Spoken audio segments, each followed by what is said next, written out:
اگر آپ کی رات کو اچانک آنکھ کھلتی ہے اور آپ دوبارہ سونے کی کوشش کرتے ہیں تو رک جائیں، یہ لمحہ عام نہیں، یہ اللہ تعالیٰ کی طرف سے خاص لمحہ ہوتا ہے۔ نبی کریم صلی اللہ علیہ وسلم نے فرمایا، جو شخص رات کو جاگے اور یہ دعا پڑھے،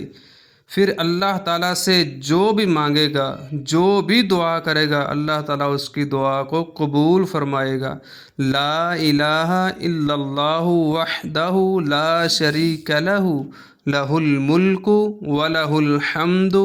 وہو علی کل شیء قدیر، سبحان اللہ والحمد للہ ولا الہ الا اللہ واللہ اکبر ولا حول ولا قوت الا باللہ۔ نبی کریم صلی اللہ علیہ وسلم نے فرمایا، اس کے بعد جو بھی بندہ دعا کرے گا اللہ رب العزت سے اپنے لیے، اللہ تعالیٰ اس کی ہر دعا کو قبول فرمائے گا۔